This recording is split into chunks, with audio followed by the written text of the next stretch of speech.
to another edition of AD and DT with Athletics Director Bob Beretta of LeMoyne College and myself, Dan Tortora, in our exclusive multimedia marketing partnership here with you during Dolphin Time and for AD and DT, the first and third Wednesday of each month at 9 a.m. Eastern Time. Bob, how are you? I'm excellent, Dan. How are you? Doing very well. Yeah. I love, today, because it's so hot outside, I was like, I got to wear my Dolphin polo, which is that athletic, nice and soft. And then here comes Bob with the purple checkered. I mean, stripe it. It's stripe it like your. Yeah, I was going to say you definitely you won the battle today between the look. But how are you? Excellent. A few weeks into Division I. Yeah, things are going well. You know, I'm proud of our teams. I'm really proud of our compete factor with our student athletes. You know, I asked all of our teams. I've been meeting with them before they started their season, and I said, hey, there's really three things I ask of you, and one is to compete ferociously, secondly, to represent the institution and the program in our athletic department with dignity and class, and third, to really enjoy the moment because it's historical and will always be part of history. And they've done that, and they've competed ferociously. We've gotten some positive results. We've gotten some results where we fell just short, but it's been an exciting few weeks as we've launched our Division I journey. Yeah, and you and I got to go to the first women's soccer home game as Division I program. So we got to witness that game, which ended up being a 1-1 draw against Rhode Island. And you got to speak with the team after, and you were excited about it. And Yaro Zavaslan, the head coach, said, listen, this is as close to a win that a tie is going to feel, because he really felt like the team was strong at the end.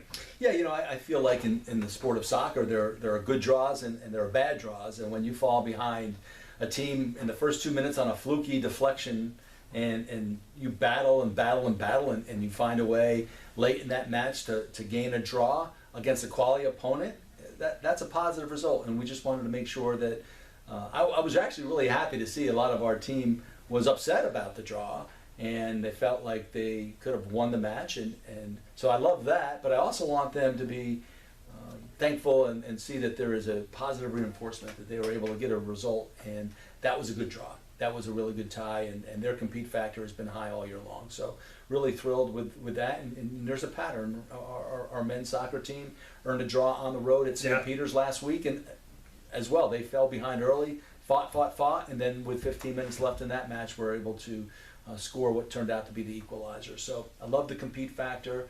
Our cross-country teams this past weekend, we had, I think for the first time in history, we hosted the Frank Dillon Memorial, and for the first time in history, I think our men and our women's team had the winner of the race on both sides. So really, really pleased with what happened there, and then our golf team went to its first Division I competition hosted by Boston College up at Turning Stone, and we finished in 11th place, but we finished ahead of several Division I teams. So again, that's all really positive, and you love the trajectory of our department and certainly of our athletic team specifically.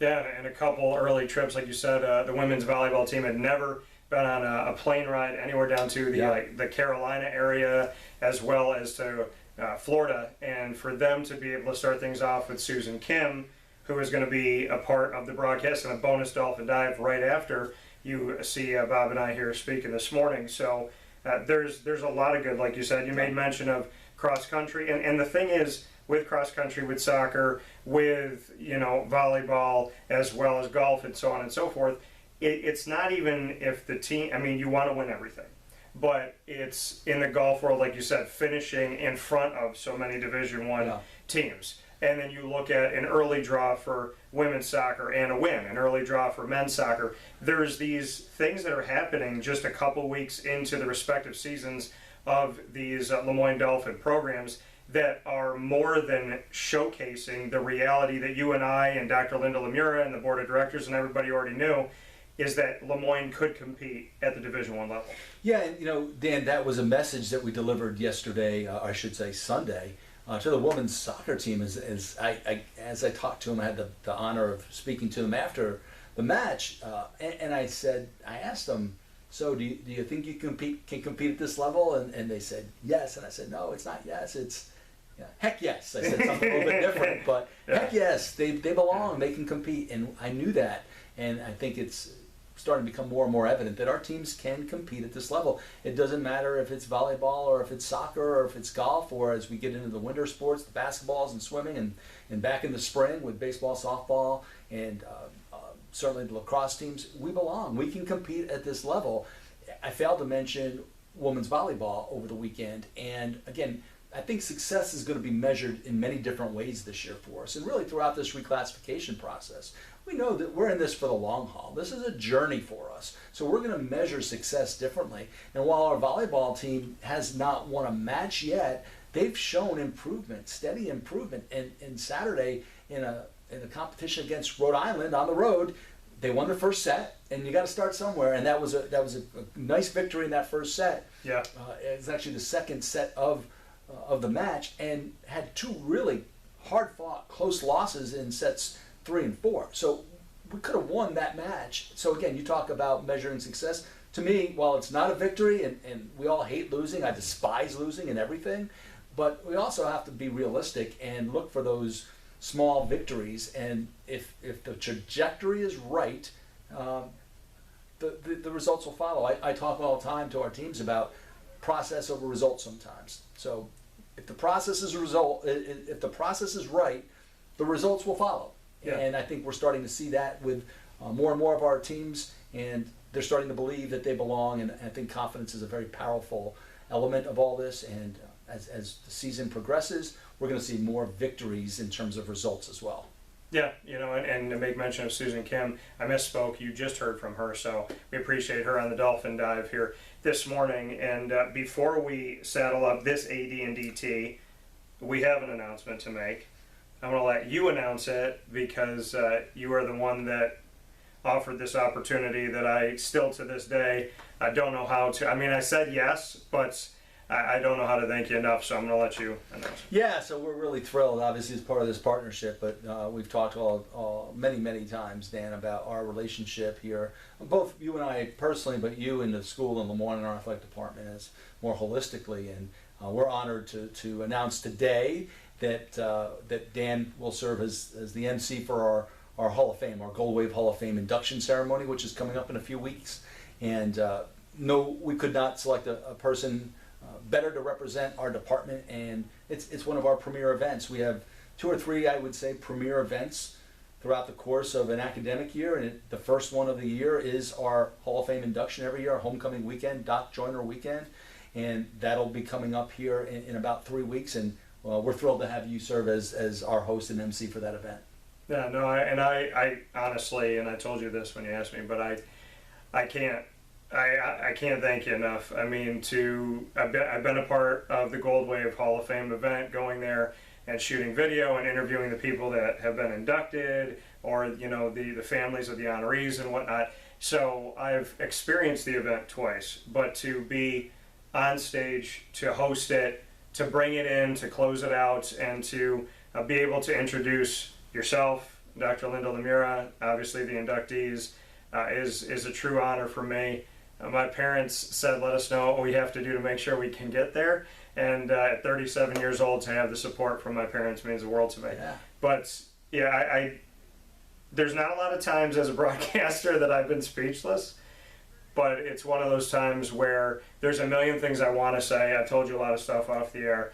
And at the same time, I still feel like I can't find enough words to thank you, to thank Linda, to thank Pete DeLaura and the board, to thank the coaches, the student athletes, the alumni, people in the community. WakeUpCall and Dan Tortora Broadcast Media has become synonymous with LeMoyne, and that's because of all of you. It's because you've watched, you've listened, you've cared, and to stand up on stage that day, I'm going to have to prevent myself from crying a couple times, but I'll do my best, and maybe I'll have a couple jokes in there, we'll see.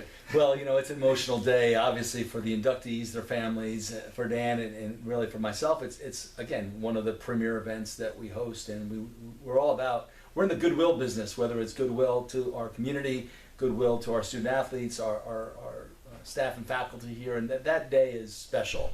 Mm-hmm. It really is. To imagine, that's the highest honor that we can invoke on any of our former student athletes, coaches, or staff members. And to be part of that, have a small role myself in being able to preside over the department and have a small role in the induction banquet itself is really quite an honor for me, and I'm so thrilled that we're able to share it with you and have someone of your stature who's so passionate about LeMoyne athletics and LeMoyne College. And it's going to be a special day for a number of different people, and we really look forward to having you be part of that and presiding over our festivities that day. Yeah, and as always, I'm looking forward to, meeting the inductees and meeting their families, and, some that I've met before or may know of, and then others, building those bonds and those relationships. It's been incredible over these, first couple of years. We're officially in year 3 of our exclusive multimedia marketing partnership, which is insane to think of, because I feel like Bob and I just sat here like 2 months ago and started things off. But we're in year 3, which officially started in August, and it's an incredible honor, the Gold Wave. I've seen so many people get to be a part of this and hear so many incredible stories and emotion, and I'm just elated to be, like you said, a small, tiny part of that day, to let all of our Gold Wave inductees have this beautiful spotlight and to be able to introduce these incredible human beings that obviously grace their presence on LeMoyne's campus. Yeah, it's just one of my favorite days of the year, and an honor that I have to be able to call the inductees and make them aware that they were elected to the Hall of Fame, and then they get officially inducted in the ceremony in September. So a very an amazing honor. Sometimes I'm lost for words, because I've not been inducted into any Hall of Fames, and don't anticipate that coming at any time soon. But it's just an amazing tribute that you meant so much to that institution to be honored at the highest level. It's an incredible event, and I would welcome folks to come on out to it. You can go on our website, and we have a link there to purchase tickets. You can be part of that event. Come here and support our inductees, support Dan, support our staff that work so hard to do so much for so many throughout the course of the year, and we would welcome as many people into James Commons that day as possible. For our Gold Wave Hall of Fame Induction Ceremony. Yeah, come see us. Come see me. Try not to cry. But right. Very excited for it, and just an awesome moment. We'll be speaking more about it as we get closer and closer. But again, Bob, I want to thank you for that opportunity. And it wasn't even a phone call. If anybody that knows Bob, it was face-to-face. And we were at another event together, and we were just kind of talking aside, and he said it very casually, like, hey, this is what we have going on. We'd love for you to be a part of it. And I was like, how are you going to say something like that to me in person? And I got to take a moment to breathe. But, to know the caliber of human being that you are, anything that I get to do is an honor and a privilege, so thank you for that. Yeah, well, it's going to be a lot of fun, and we're thrilled and blessed to have you part of the family. Well, with that being said, with that Finn family, we proudly tell you, as always, fins up. Fins up. We'll talk with you soon. Thanks, Bob. Thank you.